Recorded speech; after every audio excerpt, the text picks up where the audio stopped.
Thank you, Mayor. Lord Jesus Christ, I pray for divine strength for every leader and all of the leaders throughout Harlingen and this wonderful valley that we live in, that we will not rely on ourselves, but on you. Heavenly Father, your word declares that we will not be afraid or dismayed because you are our God. Right now, Lord, we pray for guidance for every leader. In your name, Lord Jesus Christ, I pray. Amen. Please join me in the Pledge of Allegiance. Flag on the wrong side. I pledge allegiance to the flag of the United States of America and to the republic for which it stands, one nation, under God, indivisible, with liberty and justice for all. Well, welcome everybody to our meeting. This is the first time that we have met in person in over a year. Glad that we're back to this format. Some are joining by Zoom, and the public, most people are joining via live stream. We welcome everybody, both here in person and by Zoom. We're doing, the City Commission voted at the last meeting to resume our meetings live in the City Commission chamber, but still with social distancing and with masking. I'm pleased to report that our hospitalizations continue to remain low and very steady, and as long as that continues and more people get vaccinated, we'll continue to meet in this fashion. So the next item on the agenda is to call the meeting to order, which this meeting is duly posted. And meeting is now called to order. There is any citizen There is none, Mayor. I want to sign that citizen communication. Thank you. First item on the agenda is presentation of proclamations pertaining to the following: National Historical Preservation Month, National Public Works. Try to do these quickly. And is there anybody here to receive the National Preservation Month proclamation? All right. Well, whereas the National Trust for Historic Preservation established May as Historic Preservation Month in 1973 to promote historic places for the purpose of revitalizing neighborhoods, fostering local pride and community character while enhancing livability. And whereas Historic Preservation Month can instill awareness of the local historically significant buildings and landmarks for the residents of Harlingen and surrounding communities. Whereas preserving our historic resources is vital to ensuring the success of our commercial and residential environment and maintaining the character and heritage of the city of Harlingen. Now therefore, I, Chris Boswell, Mayor of the City of Harlingen, and on behalf of the Harlingen City Commission, do hereby proclaim the month of May 2021 as National Preservation Month. Call upon the people of Harlingen to join their fellow citizens across the United States in participating in this special observance. We'll get that to the right folks later. Somebody, if Lily or anybody else from the Public Works, from Brigham, want to come on up here?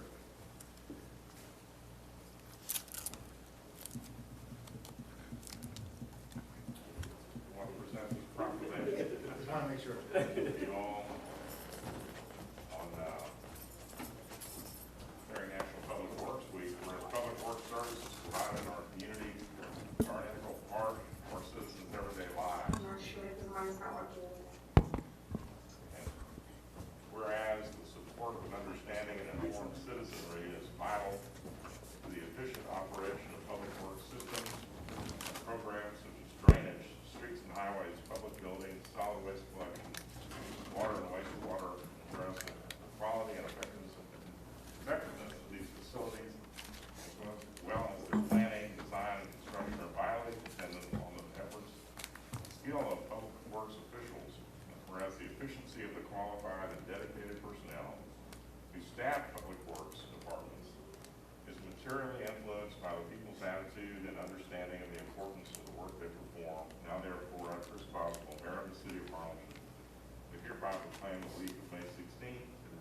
2nd, 2021 is National Public Works Week in the city of Harlingen. I call upon citizens and civic organizations to acquaint themselves with the issues involved in providing our public works, to recognize the contributions which public works officials make every day to our health, safety, comfort, and quality of life. I want to present this to you all, and these are the kinds of things that I think a lot of people take for granted. You all are out there working for our citizens day in and day out, really 24/7, every week throughout the year, making sure that the needs of our community are met. A lot of things kind of go unnoticed. In fact, some of the things you do irritate people, like tearing up streets, and rebuilding them. But they like it when they're rebuilt, right? And so it's those are the vitally important things. We noted in the State of the City address over the last 5 years, $64 million for public works projects done in this city. That's an amazing testament to the amazing contributions that our employees in the public works department, our staff employees in the public works department do. So congratulations and thank you for everything that you all do.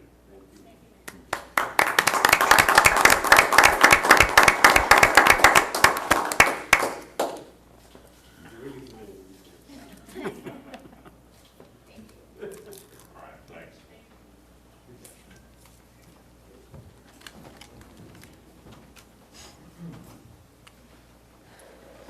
Next item on the agenda is item 2, the approval of the minutes of the regular meeting of April 21st, 2021. Are there any additions or corrections to the minutes? Hearing none, is there a motion to approve the minutes as presented? Second. All those in favor say aye. Aye. Those opposed, like sign, the motion carries. Item 3A is the consent agenda.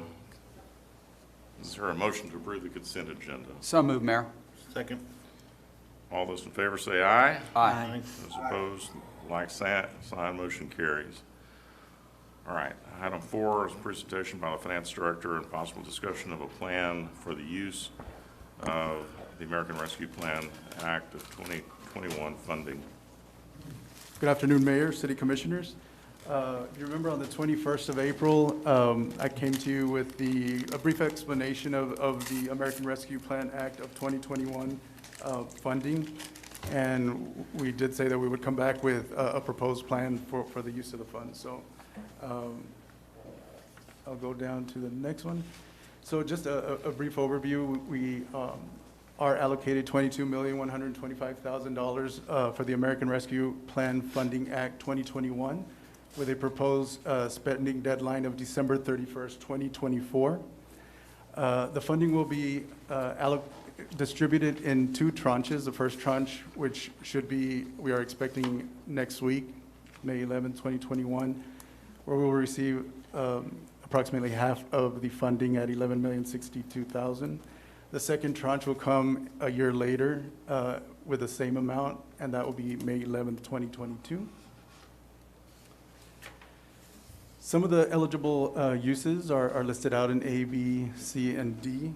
Some of the restricted uses that you cannot use the funds are on directly reducing or delaying tax increases. So you can't use the funding for that.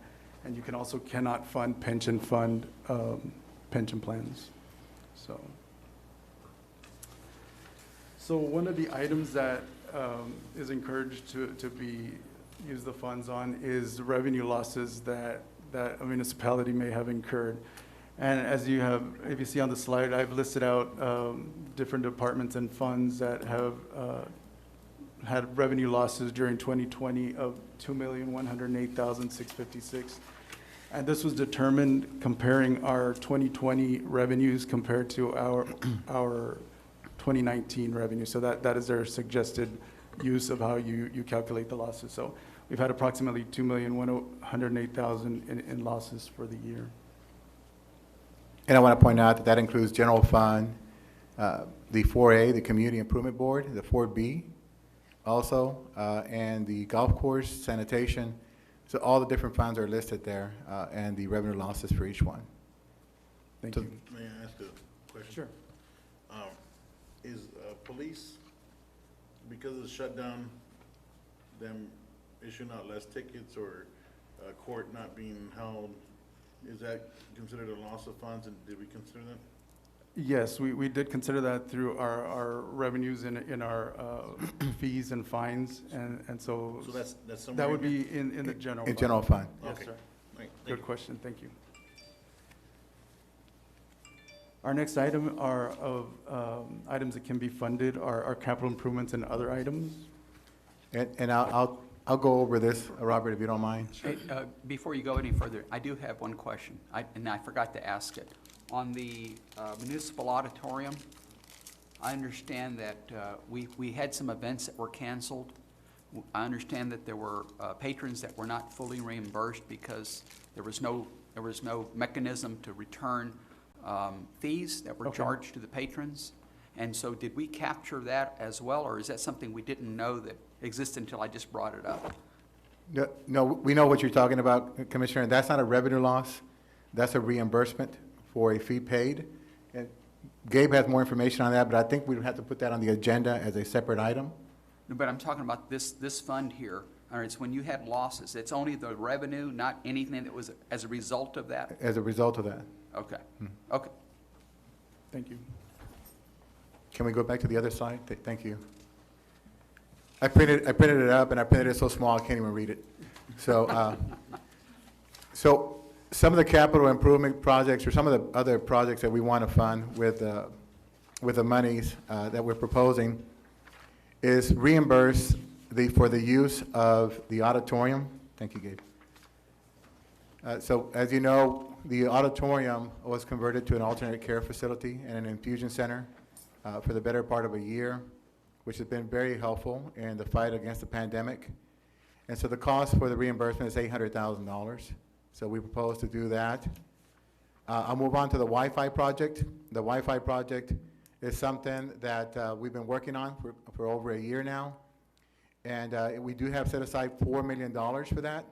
That is the estimated price tag for Wi-Fi.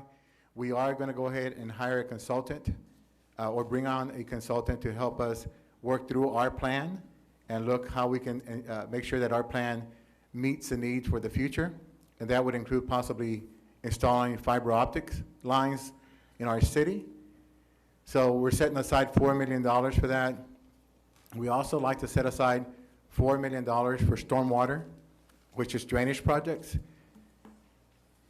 And then we'd also like to set aside a little over $10 million and transfer that, convey that over to our waterworks department for water and sewer project improvements that are needed. We have over $150 million worth of capital water and wastewater improvement projects that are needed over the next few years. And this will help get that started. We do have PowerPoint presentations for the Wi-Fi project, the drainage project, and the waterworks project, and I'll let them go into that. On the essential workers, I am also proposing that all our employees have done a tremendous job of responding to the pandemic. Food distributions, testing centers, homebound testing, homebound vaccination clinics, every single one of our employees, every single one of our full-time city and waterworks employees have really stepped up in the fight against this pandemic. So I consider all of the full-time city and waterworks employees as essential workers. As essential workers, I would like to set aside a one-time salary adjustment of $1,000 per employee for all city and waterworks employees. And the estimated cost for that is $894,000. And so how that would work is once we receive the first payment next week, we would have to bring that back to the City Commission as a budget amendment. During that budget amendment, we would make the allocations for the employees. It would require 2 readings, so that one-time payment would be in July of this year. And that would be for, again, all full-time city and waterworks employees, all full-time. And they are, in my opinion, they're all considered essential workers, and they've all participated and really stepped up in the fight against this pandemic. So we can go into the PowerPoints if you need more information on the wastewater project, water projects, stormwater projects, or the Wi-Fi project. We do have detailed presentations on each one. Thank you, Dan. Could you put it back up, Sergio? We're not done yet. Thank you.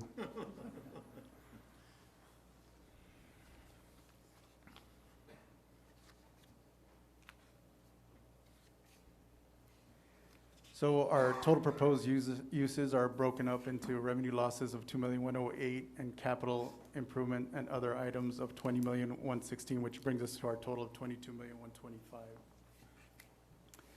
So on the first tranche of funding, we propose that it be broken out in this manner. The first tranche will be at $11,052,000, and that should go to cover revenue losses, the auditorium, the essential workers, the Wi-Fi project, half of the stormwater project, and a partial of the Harlingen water infrastructure. The second tranche, we propose to fund the second half of the stormwater projects and the remainder to go to the Harlingen Water Works infrastructure. And those two tranches will equal the $22 million. Any questions? And again, we do have very good PowerPoint presentations that everyone put together. We can go through them in detail. Can I just get an email then? Sure. As a matter of fact, did we give them copies of it, Gabe? Is that this? Is that Yes. Okay, well, let's go on to the PowerPoint presentations on the Okay. projects and try to work through those as quickly as we can. Sergio, you're up first. Oh, I thought we were skipping it.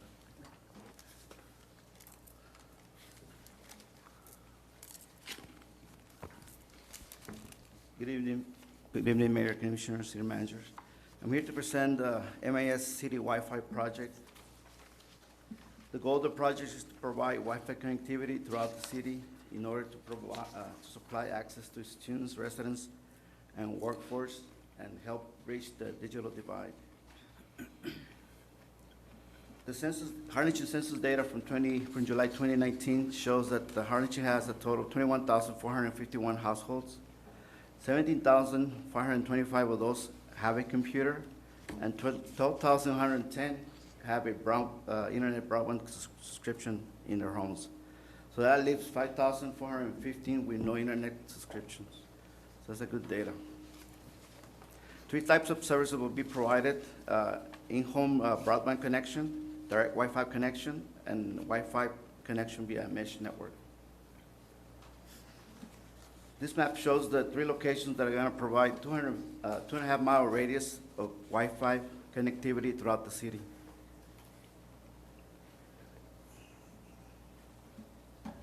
Deployment of the street level Wi-Fi access will consist of 1,500 sites that will include utility poles, city parks, and 5 Harlingen CISD locations. On this map, you can see the locations of parks and schools throughout the city. Total cost for the project is $3,726,261.91. This is a list of the MIS items for consideration for funding with the new stimulus.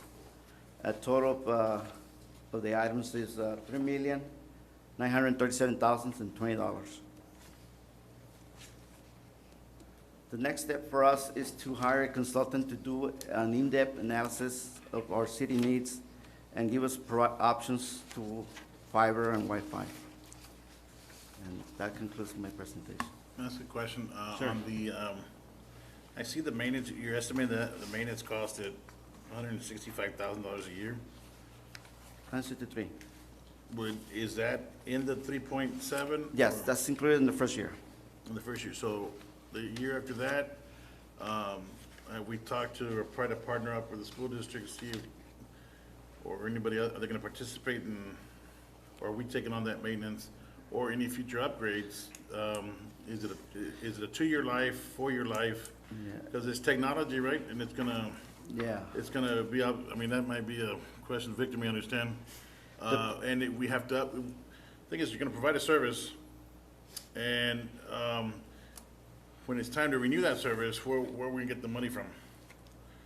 Is it another $4 million that we're gonna have to inject, or? No, the maintenance is something that, that can be negotiated as per call. The first years are included to have full service 24/7, but the following year is something that we have to Well, determine. and that's what I'm asking, is that, will that consultant be able to answer those questions as far Yes. as, here's what we're really getting into, we decided to, I don't know if you understand what I'm saying, that long-term impact on our budget and how we have to pay for that.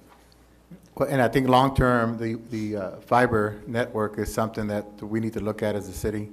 I will tell you that I did meet with a gentleman yesterday. I did not tell this to Sergio. That they work for a private company who's looking at installing fiber lines throughout the entire city, including residential areas. And they're looking to begin within the next 12 months. But that's separate from what? That's separate from this. So the consultant will tell us what others are doing and what we need to do to make sure that we secure our future. It's not just a kind of a Band-Aid approach, if you will, that we are looking further ahead and making sure that we meet the needs of our community moving forward. Kind of like when you hit the lottery and they build a big home and then you can't afford the Got to taxes. pay taxes. Yeah. So, but there are going to be fees associated with it, and, Yes, sir. yeah, and then we can maybe partner with the school district and look for partnerships in other areas to help cover those costs. Yeah, these are pretty much preliminary numbers, they're not set So yet. is this I going mean, to be and there could be a fee, we could charge. Potentially charge a fee. Yeah, as long like- as it's being looked at. Like the project that we've done at the Housing Authority, that we're doing at the Housing Authority with the Legacy Foundation, those households are paying a small fee, but one that is a lot less than, that would pay Right. for market prices, but it could potentially cover the cost of the annual maintenance. That was my question. Was this going to be a free or a fee-based? And, you know, the shape of my district is very odd, so as I look at this map, it's probably 50% is inside the city limits and 50% outside our city limits. So here we are as a city, are we going to be supplying free Wi-Fi or a reduced rate Wi-Fi for residents outside of the city? And I do understand that the school district does overlap with us. So, you know, those are things that we would have to address as we get closer to it. And the school district is providing that Wi-Fi signal, but only as far as their parking lot from their campuses. So you'd have to go to their parking lot at the campus to gain access to the Wi-Fi signal. Yeah. So we were proposing is a Wi-Fi signal at the streetlights, sending it into the home. You wouldn't need a router. And I'm pretending I know what I'm talking about. I do not. But I think hiring a consultant is a good next step for us. Correct. But setting aside the money so that once we have the information, we're ready to move forward and make sure that this project gets going is important. And I think setting aside the $4 million is a good first step. I mean, that, without a doubt, it's a wonderful step, especially with what just happened with the pandemic. And you know, I can see us going into the future having more Zoom or hybrid type meetings, not just for the fact of the pandemic, but there are some very good convenience. But you know, my main concern that I have is looking at this as what Commissioner Uribe is saying with the costs later down the road. You know, today we're replacing Wi-Fi systems that are probably 5 or 6 years old because we jump and we jump. And so I get it, but I just want to know how we're going to pay for it into the future. Yeah. And I do know when I was in Seattle, they had connectivity, but it was a small fee, and you had to qualify for it. So not every household got it. Well, we're hoping the consultant can help us answer a lot of those Awesome. questions. Okay, thank you. I think the big picture on this is that we as a city need to begin the process of investing in this type of infrastructure. It's the future. It's as important as electricity and water in the current environment that we're in. And the sooner we start making those investments, the better off I think our city will be in the future. And the idea of trying to also incorporate an expanded fiber optic system would be good for business. It will attract business that, you know, might not otherwise come to our community because they can't tap into fiber optic. Right, Rodell? That's right. He's nodding his head. Well, and I do want to point out, I want to thank Sergio for all the work he's done on getting this project to this point. He's done a lot of research, a lot of phone calls, a lot of meetings to get it to this point, and thank you for all your work, Thank you. Sergio. Looks very well thought out, Sergio. Thank you. Thank you, Sergio. Mayor, Carlos. Commissioners, good afternoon. I think I go next, right? Yes. All right. You all received a copy of my presentation, so I'm gonna, in the interest of time, I'm gonna go ahead and get started. The $4 million that are being allocated, earmarked for drainage projects, 2 million of those are being identified for matching or leveraging funds for grants that we have been working with on the FEMA and TDM, Texas Department of Emergency Management. First project is, can you go to the second sheet?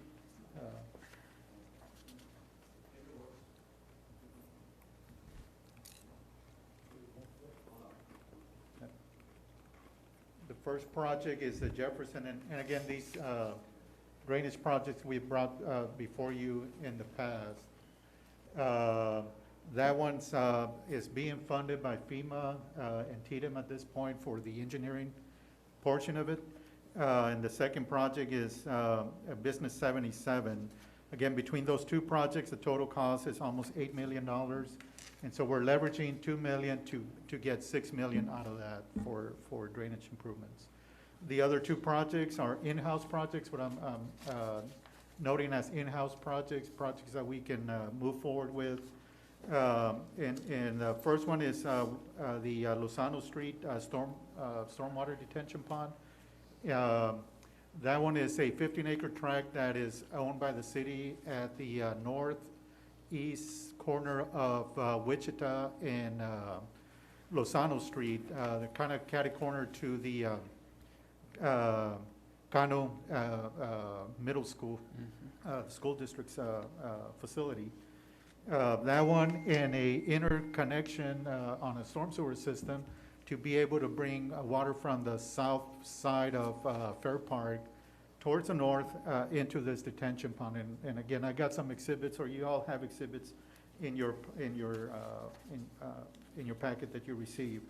The fourth project is the West and Commerce Street storm sewer improvements rehab project.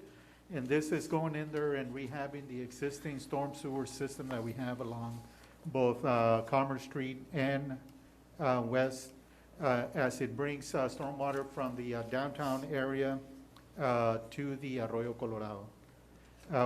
In the event that the project for Business 77 does not get funded by FEMA or TDM, we have identified alternate projects too, so that we could utilize those funds to, again, leverage or try to continue leveraging some funding for drainage improvements through FEMA and TDM, and also some drainage improvements that could be done to reprofile or rehab existing drainage canals. Really quick, these, again, you all are familiar with. The Jefferson Storm Sewer System brings drainage improvements along City Lake to the Jefferson drainage, and then along also 5th and 13th Street. Again, the dollar amount being allocated for that is $518,000. The next project is Business 77 and 13th. They're in the area of the high school, North High School, and along Business 77 Sunshine Strip. The cost for the sheriff that gets funded, we're still working with TDM on that one, would be approximately 1.5 million. In-house projects, like I mentioned, and I show this exhibit here really quick. The Northwest drainage improvements back between 2009 2012 did several improvements in that area. In studying the area, we still have some issues here on I Street where we have experienced frequent flooding. What we're proposing is interconnecting the storm sewer system that takes water along Wichita. And the city owns this 15-acre tract right here. The plan is to make an RDF, store the stormwater that's coming both from this system and Wichita. And then once the peak, because all this water is going into the main canal, that's just north of Wilson Road, between Wilson Road and Primera Road. Store that water there and then release it gradually once the peak volume has subsided. The cost for the excavation and doing that interconnection is estimated at $1.4 million. The other project I mentioned was the West and Commerce Street. Again, is the going in there, rehabbing the existing storm sewer system that we have here. We have 10 by 10 drainage boxes down to about 36, 42-inch pipes in here. And then it discharges into the Arroyo Colorado, just, I guess, off of Taft Street. Taft, I believe, is, I can't see now, but it's somewhere in here. The old wastewater treatment plant is at that location. And then the railroad bridge is at this point. The estimated cost for those improvements is $600,000. I'm hoping all these projects pan out, but again, if they don't, or the first one doesn't with the 77, we have 2 drainage improvement projects already lined up with TDM and FEMA. The first one is 21st Street, again, that you've all have been made aware in the past. Storm sewer system along 21st, and it discharges into Jefferson at a cost of about $400,000. That would be our matching portion. Or the other one would be the 5th and 7th storm sewer improvements that has a dollar value of about $2.7 million. Again, along 5th and 7th Street, kind of somewhat parallel to the 9th and 13th projects, 9th and 13th Street projects. What drives this cost is that they have bores going under Tyler and Harrison. So that's why that project dollar goes pretty high. And the other one that we are considering also is, as funds become available, is to go in throughout the city, especially those areas that there's no drainage district that covers. This one's the drain ditch along Bass Boulevard as it heads west to, it heads east and then north along Tam Lane. Going in there and reprofiling the cross-section of the ditch so that we have some additional storage on the canal itself on both sides of the. That's just east of Hickory Hill subdivision. Sir, have you all taken account the construction material, like concrete, rebar, all that's like taking like a 40% increase? Are these figures with, have we put in like a buffer to include that? Because costs are only going to go up, right? And they've gone up significantly in the last few months? Yes, sir. No, sir, we have not done that. The prices that we're using here is the ones that were factored under the 9th and 13th storm sewer project, which are pretty recent. But you're right, it's, by the time we go to design and so forth, it'll probably be 6 to 8 months or to go to construction. Right. We might And I'm just talking raw material. I mean, there's going to be a concrete, premium rebar, for contractors, also availability of contractors.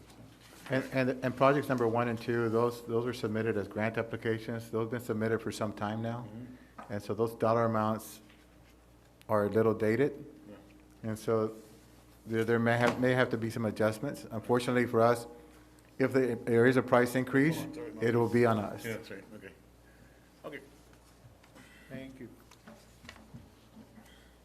And last but not least, it's your turn, Tim.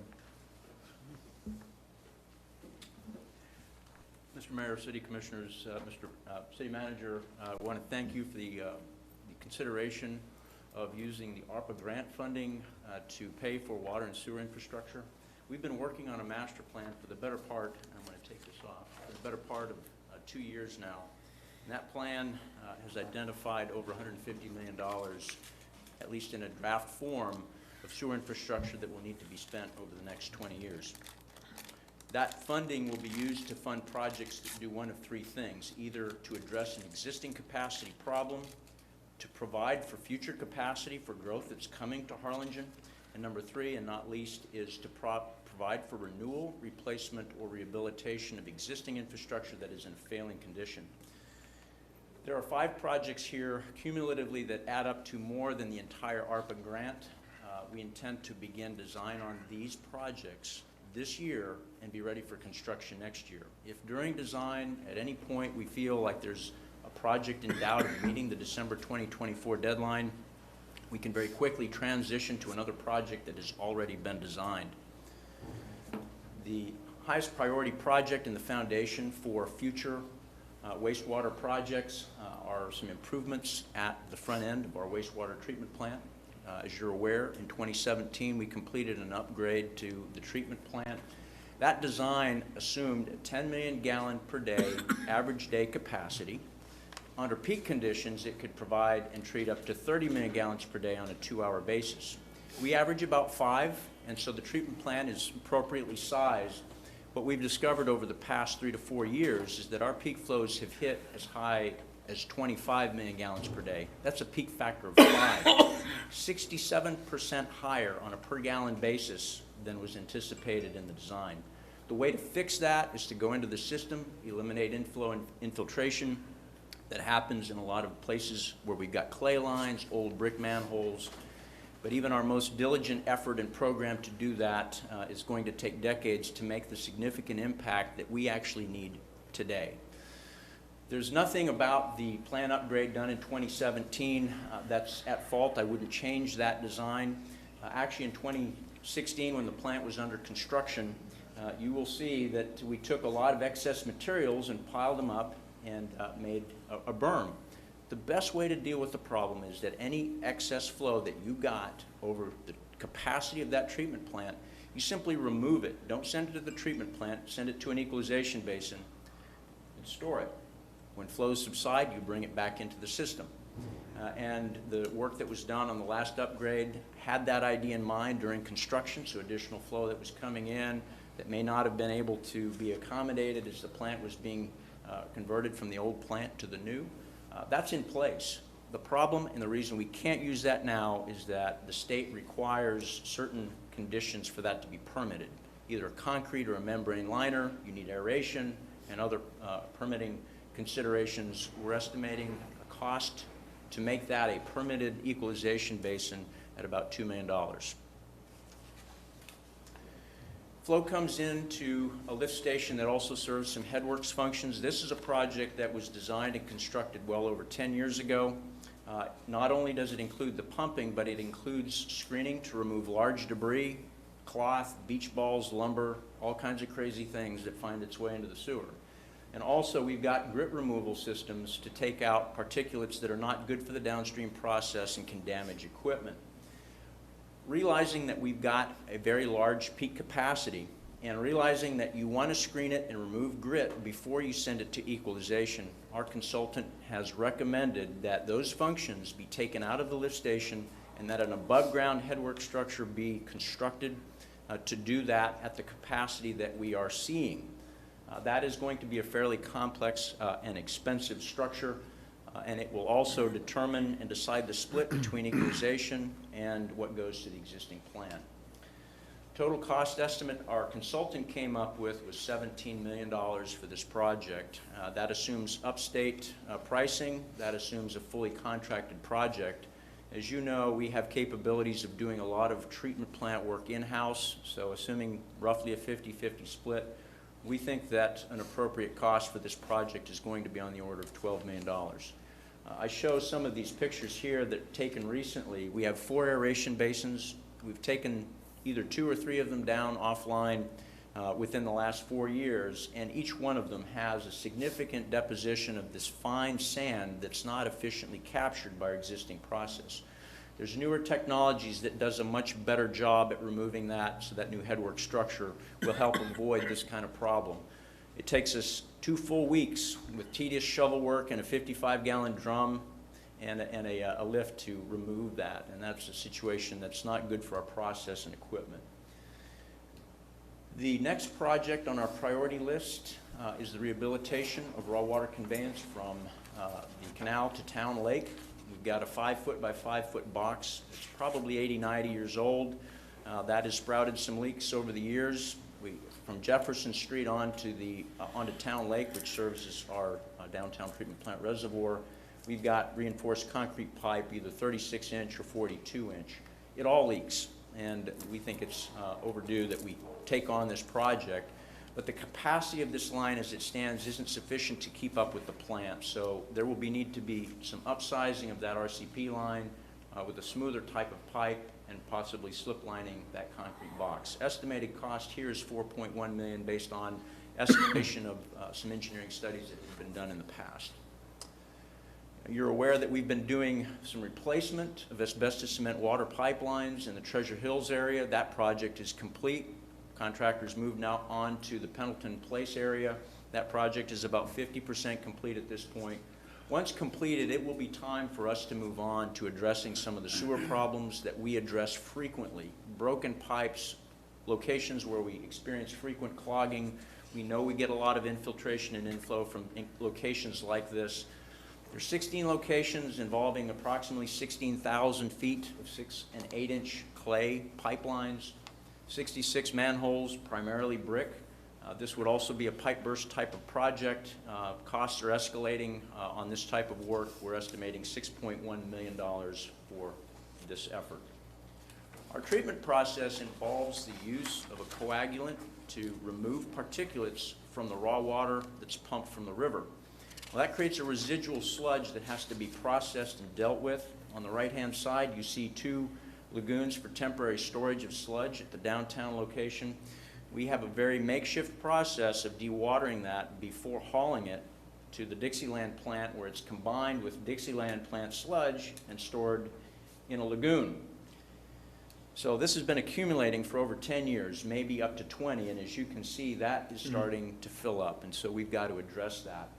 But more than just removing that sludge, there are reconfigurations of this basin to split it in 2, so we can take one down and remove sludge from the other. So we have continuity of operation.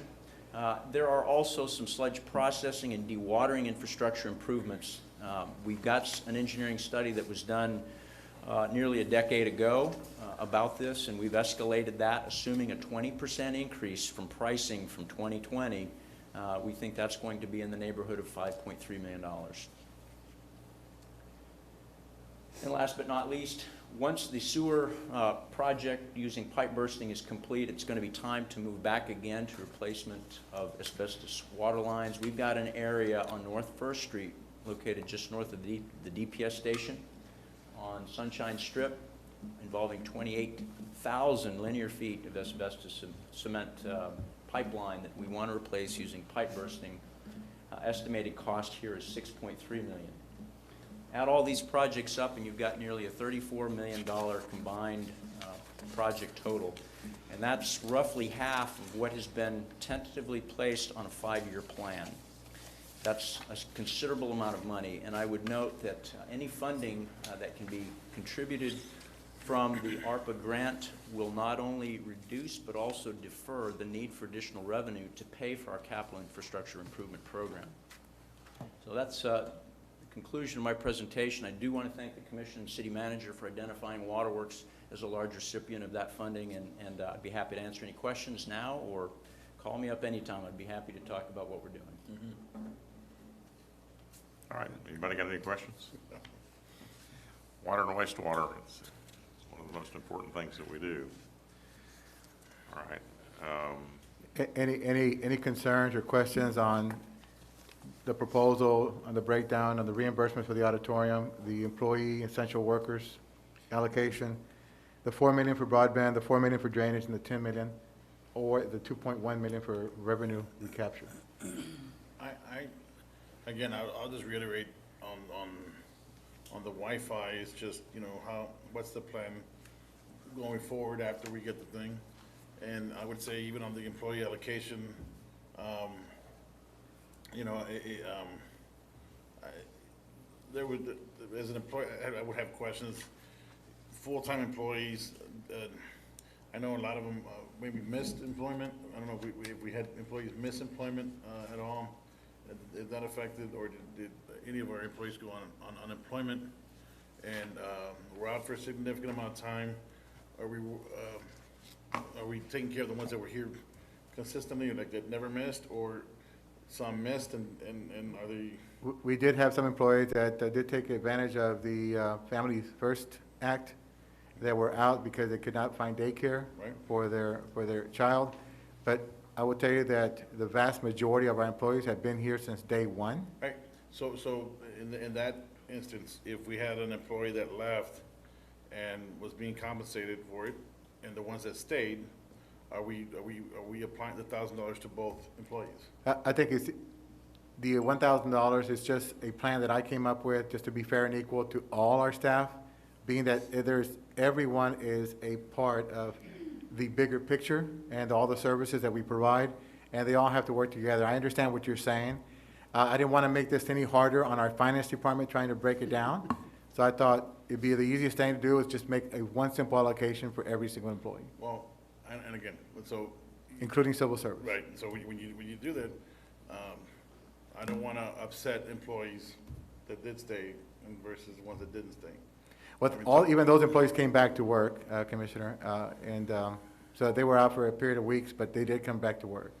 Okay. Well, I mean, that's my concerns, so, that's what my All right, concerns. this is not styled as an action item. No, Yeah, so we it can would go be through part it. of an amendment, a budget amendment, but if there are concerns, and we would like to know ahead of time before we submit the budget amendment, because that'll be the first meeting in June.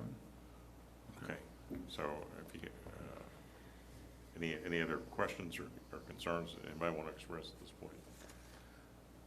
On the Zoom call? All right, well then, all right, then, I'm gonna skip ahead and take one action item. I didn't realize, I kept looking at Marcia, knowing that I knew that who she was, but, with the mask on and everything, I realized that, Mrs. Marcia Gramley is here on item 9, and I wish I'd realized she was in the audience earlier. Item 9 is a consideration of possible action to accept or deny the donation of one park bench to the city of Harlingen from the Gramley family to be placed at the Hugh Ramsey Nature Park in memory of Mr. Darius Gramley. Javier, you want to present this real quick? Yes, sir. Good evening, Mayor, City Commission. We were approached by Mrs. Gramley, and so in visiting with her, she had mentioned to us that her deceased husband used to frequent Hugh Ramsey quite a bit, and he would volunteer several hours there at the park, helping maintain the vegetation and so on. And so so Ms. Gramley and her family would like to donate a bench in memory of her deceased husband. And so she met with the two groups out at Hugh Ramsey.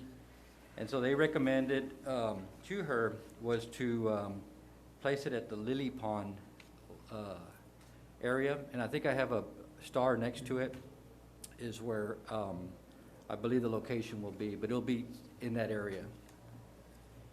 And so we brought this to you all to either, of course, accept or deny the request of the donation. Motion to approve. Second. All those, any other discussion?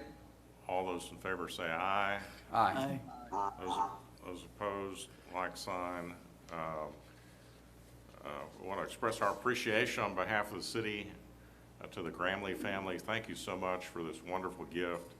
It'll be a wonderful way to remember Mr. Gramley, so thank you so much. He was there daily, and with our grandkids, everyone enjoys that park. I can see the entrance from my house. We live in the Parkview Terrace right across Ed Carey from the park. It's a jewel. My grandkids love the park. You see people, more and more people, because of the pandemic, out there enjoying the outdoors. And we discussed it. He passed with COVID, and when he passed, his children and I discussed the most appropriate memory thing to do in his memory, and a bench automatically came to all of our minds. So we appreciate the acceptance of this, and we'll work with whoever we need to work with to make sure it's maintained and put in a good spot, and that it's taken care of. Thank you so much. It's a wonderful gift. Thank you very much. Item Item 5 is a consideration and possible action to approve a construction escrow agent to establish an account to be used to manage grant funds in accordance with an escrow agreement with the Texas Water Development Board. The escrow agent will establish an account for the TWDB Flood Infrastructure Fund grant for the 9th and 13th Street drainage improvement projects. Robert? Thank you, Mayor.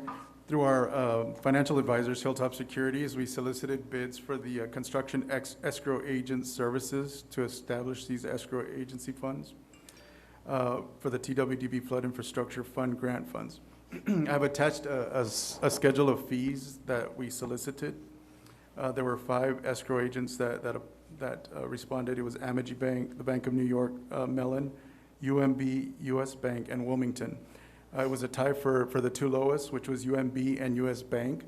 We have had US Bank as a paying agent for some of our older bond issues, so we recommend going with US Bank as they are one of the lowest. Motion for an approval. Second. Any discussion? All those in favor say aye. Super sound financial. Thank you. All right. I think we voted, didn't we? Yes. All right, the motion carries. Thank you, Commissioner. Item 6, consideration and possible action to approve a construction escrow agent to establish an account to be used to manage grant funds in accordance with an escrow agreement with the Texas Water Development Board. The escrow agent will establish an account for TWDB Flood Infrastructure Grant for Regional Flood Protection Planning Study.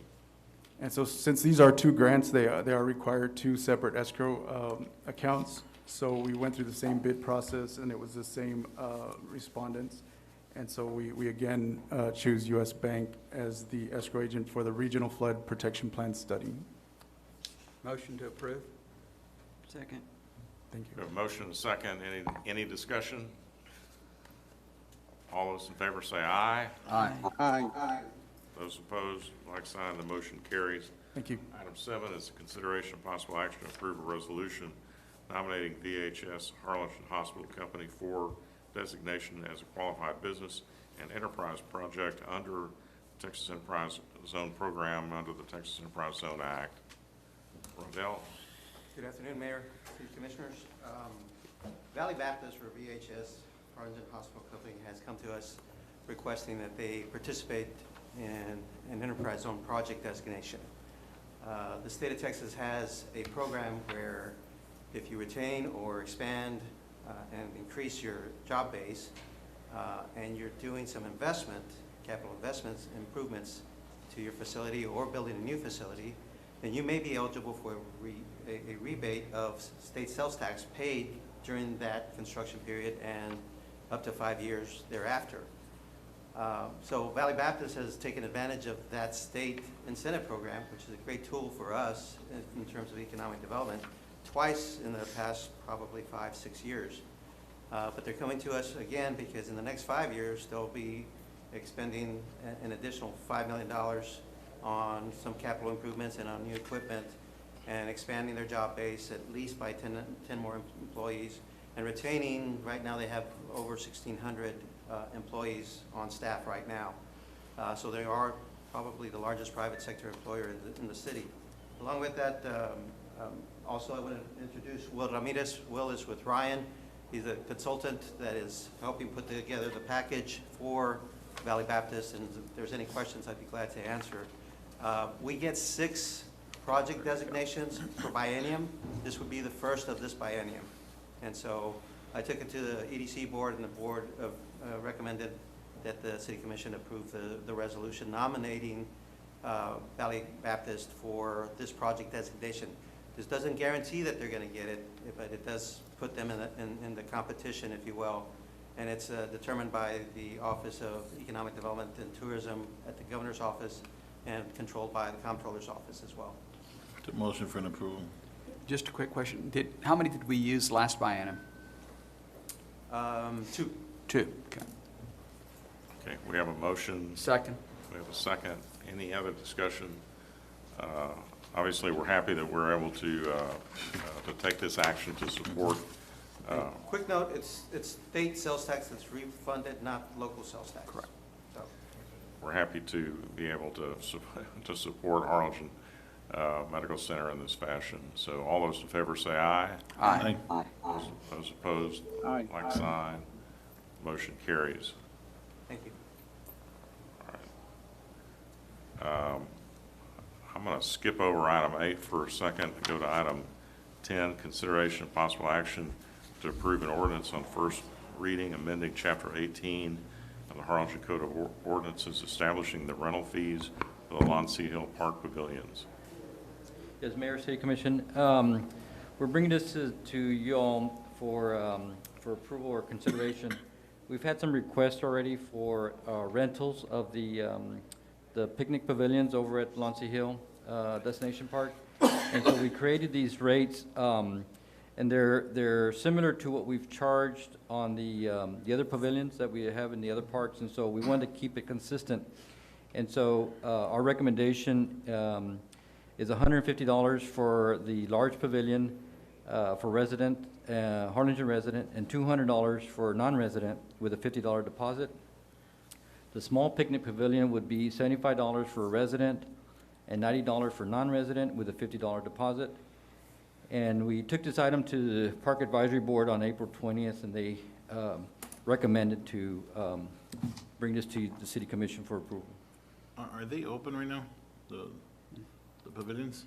They're open right now. Because I passed by Wilson, and there's still a sign blocking the Oh. road saying that we're closed. Oh, yeah, no, I'm sorry.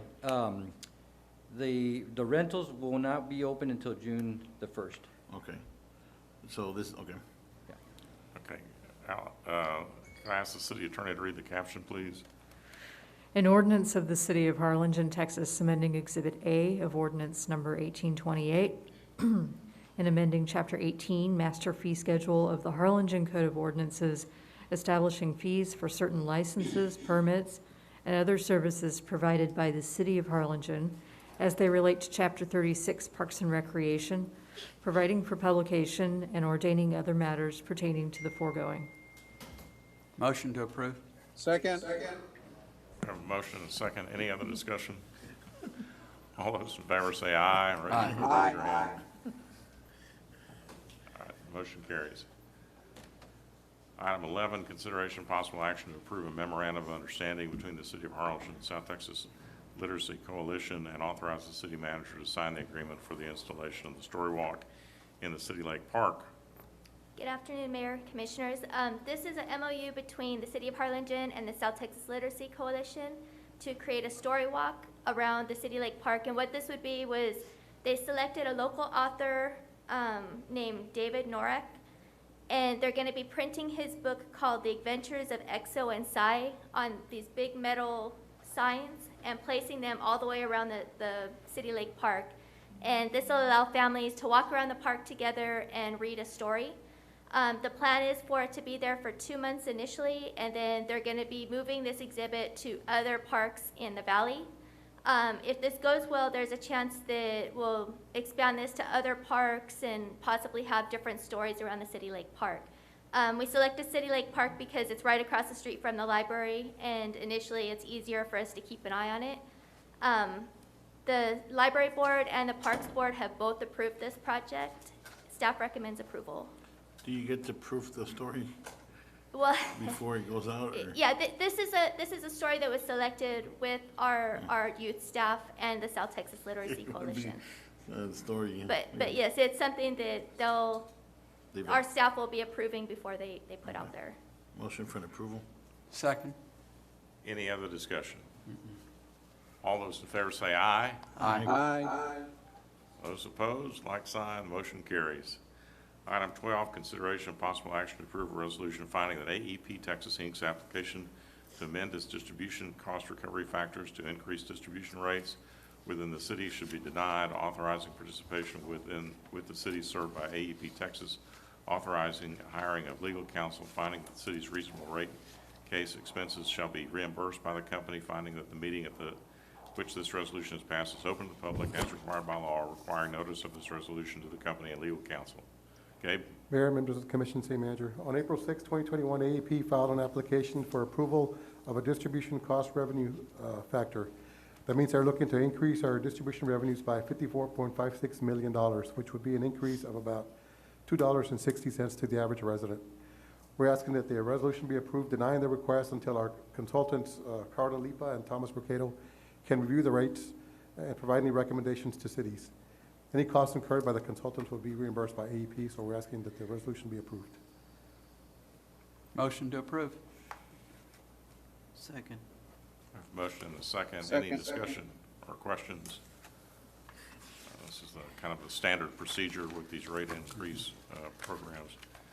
All those in favor say aye. Aye. Those opposed, like sign. Motion carries. All right, I'm going to call the last item, except for the board appointments, and then I'm going to exit the meeting because I have to be someplace else. And the last time we heard this presentation, it took 25 minutes. Maybe he can do it in a shorter period of time. But then Commissioner Mayor Pro Tem Mesmer will preside over the balance of the meeting after I call the item. Item 8, consideration of possible action to approve a resolution accepting Valley International Airport's mid-year budget amendments for fiscal year 2020-2021. Ron?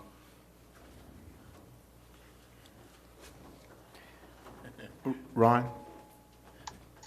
Okay, I just came off of mute. Can you hear me? Yes. Okay, I'm going to try and share my screen.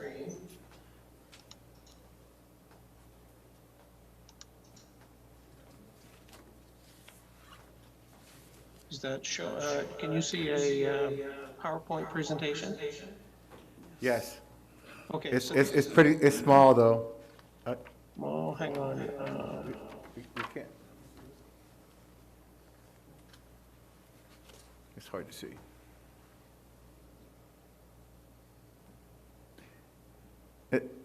Go ahead, Ron. Okay, I apologize for that.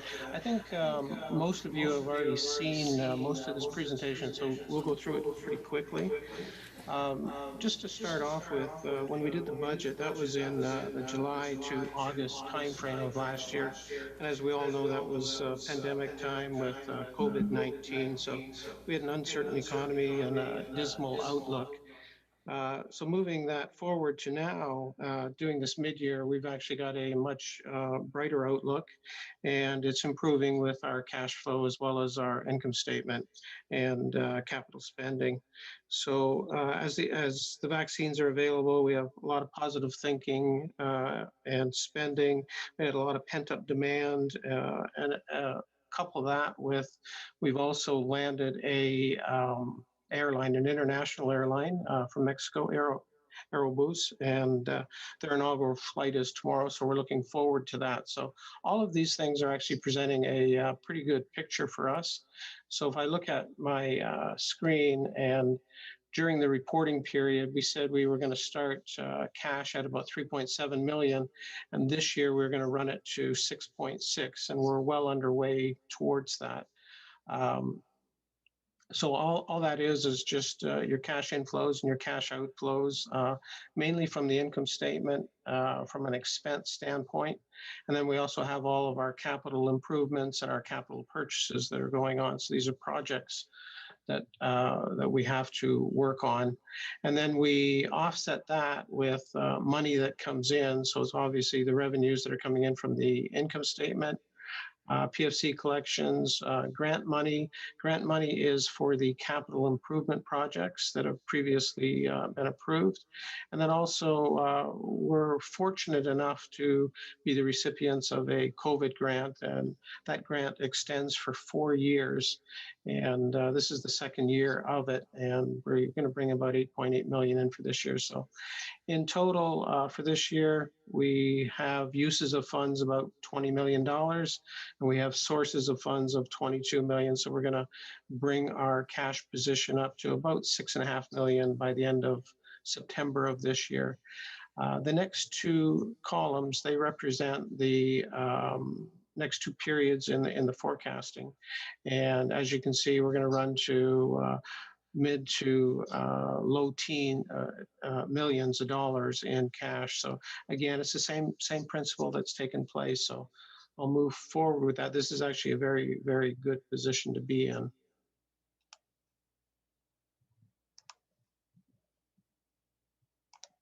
So the next slide is the revenues. And when we started this year, we said we were going to be at about 3.6 million in budgeted revenue. We're actually going to increase that to 3.9 million. And that's a $235,000 increase. The majority of that is coming from commissionable sales and emplanements generating commissionable sales, I should say. And that is really for the ancillary operations. So the rent-a-car, CFC, fuel sales, parking, and then the restaurant and gifts. So that the majority of that is about $780,000 as an increase. The next major thing is a drop in revenue, and really it's for the RAP program, which is where we are abating rents for mainly for the airlines and for concessions, where if they have a MAG in place. So that's offsetting the gains that we've had, but nonetheless, we're still going to be up about $236,000. The next slide is the expenses. And again, on this one, we started out with 6.8 million. We're going to run to about 7.2 million this year. And there's a couple of things that are happening. One is the marketing. So we're going to increase marketing by $280,000. There's two components of that. One is the PSA and commercials that I'm assuming most of you have seen on TV, where we're going to continue that campaign. And also with landing an airline, we have Viva Aerobus that we have made a commitment to them to do advertising as well. The next major one is ground handling services. Well, with Viva Aerobus coming in, we believe that we need to run to a full-time manager at this point. Not only that, with the additional airlines that are coming in, we're going to experience additional help that's required. So that's going to be an increase of about $78,000. The two of those combined, they represent about $250,000 of the $399. So I don't think it's necessary to go through the rest of the expenditures. And the next slide is just a summary of what I had said above, which is basically increased employments, which generate commissionable sales, and extending of the RAP, which offsetting that is extending of the RAP program. And on the expenses, it's supporting Viva Aerobus and continued facilities improvements. There's two slides remaining. The first one is the mid-year capital. And this is, the first column represents what we've already been approved. The next one is where we are in the mid-year budget. And then the next one is just the delta between the two. And there's just a couple of items to note here. One is the FIS restroom upgrade. The FIS, that's the facility where the international flights are going to be coming into. So we had to get them up to standard. So we've increased that one. And then the terminal and FIS building repaint. Originally, we thought it was just going to be a paint, and it was budgeted at $90,000. Well, that's increased significantly, but it's needed repairs in order to repair some of the walls and I'm assuming drainage issues, things like that. So it'll increase a bit. And the next page on here shows all of the items that we are continuing to do to improve the airport. So it's facilities improvements. And you can see here that we had budgeted 744. We're increasing it to 2.8 million. And the best thing to note on this is the lion's share of this is going to be funded by the FAA. So we are pretty much a go on that. We're very happy with that. So that's really the end of the presentation. We have believe we are in a pretty good position, and we're just asking for approval. So if there's any questions, I'll entertain those.